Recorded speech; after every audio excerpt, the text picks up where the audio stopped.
All right, this is our last video for Module 5, and it's probably the easiest video for Module 5.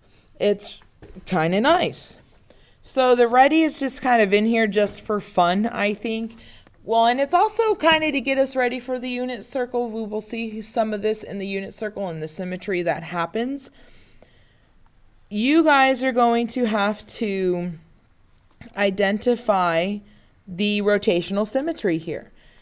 And we want the actual angle of the symmetry. And that means how many degrees can I turn this hubcap before it lines up back on itself.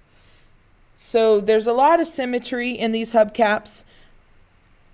Last year, one of the issues was like if you look at 7, there's a piece missing, which would mean there are absolutely no angles of rotational symmetry. That is a horrible example that they put in there. Just go with it as if it is a perfect hubcap. Same with 9. You guys are finding the rotational symmetry. You can see that some of these are going to have a lot more rotational symmetry than others. 13 is going to have a lot. 15 is going to have a lot. I'm just going to do number 1 for you. You guys can do the rest. When you guys are finding the rotational symmetry, again, it's how many times can you turn the hubcap for it to line up perfectly back onto itself.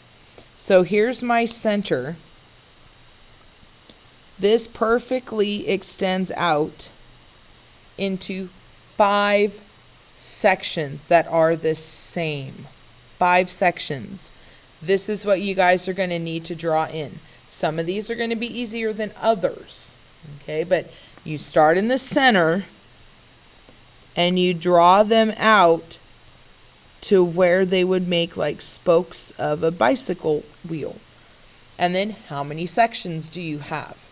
The sections are going to actually help you find the angle measure. Since there is 1, 2, 3, 4, 5 sections, this would be 360 divided by 5. So I use my calculator, 360 divided by 5, and I get 72 degrees. So number 1 has 72 degrees rotational symmetry, or 72 degrees rotational symmetry. Okay? So what you're going to go through and do for 1 through 15. Have fun with that one, especially when you get into the ones that have way more rotational symmetry. Be careful with 11, you guys, because it doesn't have as many as you might think. Be very, very careful there. Okay, let's look at the set. I love finding the area of a triangle with these new formulas that we will have gone over in class. So much easier than 1/2 base times height, and then you have to find what's missing using SOHCAHTOA. And you're going to hate me, but these formulas could have been used back in the previous homework where you had to find the area. I think that was 5.6.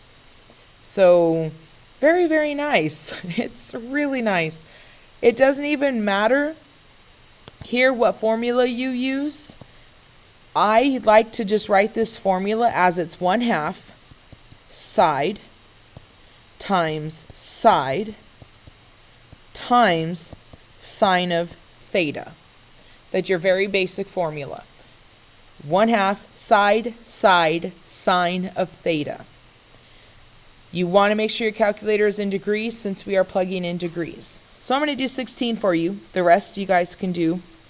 So it's going to be 1/2. These are my sides. So 32 times 40. And then it's sine of 84.5.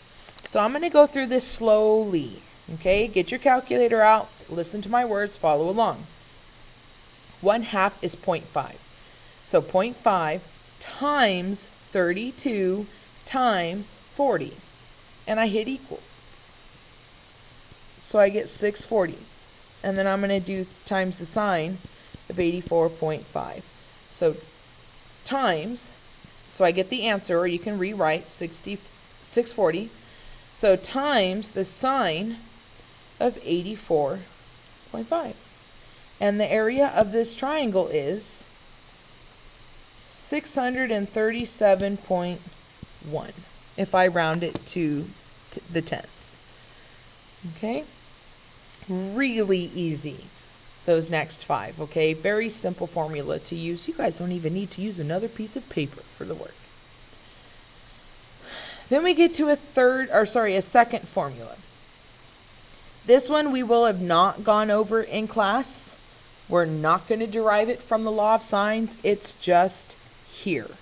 So you're just plugging in. Okay, it's really, really not that bad. So c squared, here's your c. So it's going to be 20 squared. I'm not going to do the math. I'm just going to plug in. Then it's the sine of a, which is 45.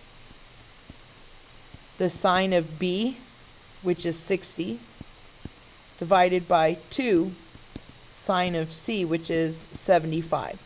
So now it's just using your calculator. Okay, make sure you guys go through, you use your calculator correctly. Actually, let me go ahead and finish this one. I would like you guys to practice this in your calculator. So press pause, practice in your calculator. When you're done, start the video again and see if you got the correct answer.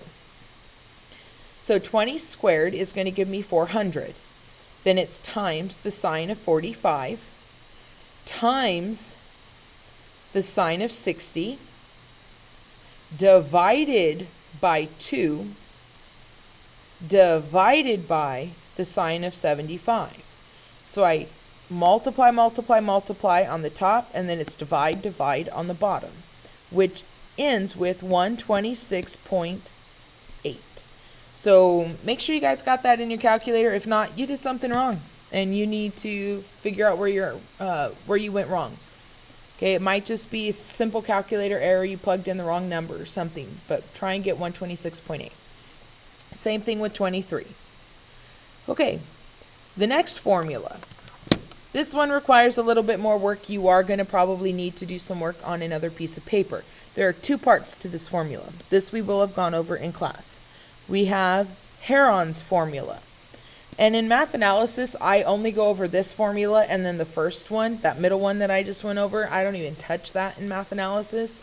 But this one, Heron's formula, comes up a lot in math analysis. You use Heron's formula when you are given 3 sides. You can't use the other formula because you have to have an angle measure. So here, when you're given 3 sides, you use Heron's formula. So let's go ahead just to refresh our memory. If you got this in class, great. Let's go ahead and do 27. I have to find S first. So I have to add my sides up. 5 plus 7 plus 10, and I have to divide that by 2. I'm going to cheat. It's getting late. I'm tired. 5 plus 7 plus 10 is 22. Divided by 2 equals 11. So that's S. Okay, that is my S. So now to plug into Heron's formula, it's the square root of S, 11, 11 minus 5, 11 minus 7, and 11 minus 10. So it's S minus each of those sides. So it's 11 times 6 times 4. I really hope I'm not making a mistake. Times 1. And then we square root it. So this ends up being the square root of 11 times 6 times 4, 264, and then I'm going to actually find the square root of that, and I get 16.2. And yes, this would be units squared, okay, because it's area. All the areas are going to be units squared. If you're given inches, it's inches squared. If it's feet, it's feet squared. Centimeters squared, meters squared. Okay, so do pay attention to that. All right, that takes care of area. And then in the last 4 questions, holy cow, you guys, this is it. We're almost done. The last 4 questions, you do not need to solve unless you want to. It would be great for you to practice, but you don't have to. You're just going to identify when do you use the law of sines and when do you use the law of cosines. So look back in the previous example, or sorry, the previous section, and decide, when did we use law of sines? When did we use law of cosines? Because on your test, it may not say use law of sines or use law of cosines. You're actually going to have to figure that out on your own. So make sure you guys understand, when do you use law of sines and when do you use law of cosines. If that is something that you are not able to answer, well, if you can answer it, press pause and answer it. If you can't, listen, because I'm going to go over this right now, and you might want to try and see if you can do it first. So press pause if you want.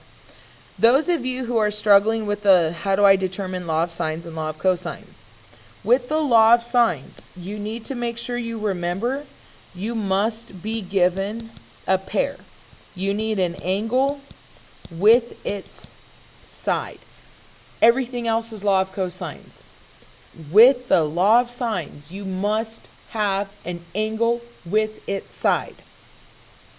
Here, I am given 3 sides, but since I am not given a single angle measure, I cannot use the law of sines, which means I must have to use the law of cosines.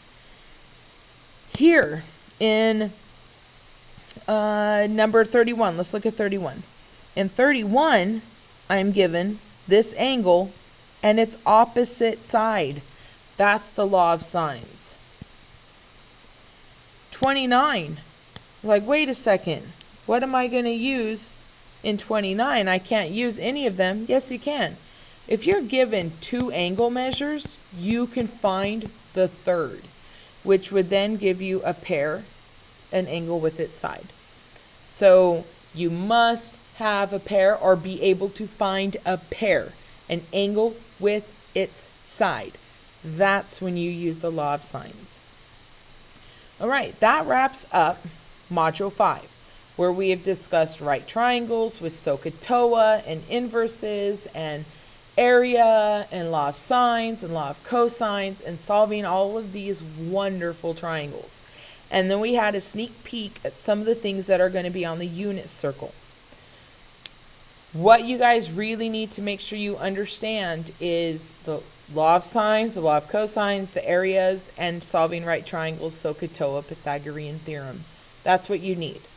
Okay, we really need to make sure that we are understanding that stuff. Okay? If you are stuck, we're going to have a couple days of review before the test. So we need to make sure we're using that review time to be asking questions in class. But you're not going to have questions to ask if you have not been working on your practice problems. So please make sure you are working on them. You're not just watching the videos and writing down what I am doing. Please make an effort to try these. Don't be afraid to make mistakes. Do your best. Okay? And don't panic, because you get to do retakes. So it should not be that bad. Questions, be ready with them tomorrow, and I will see you in class.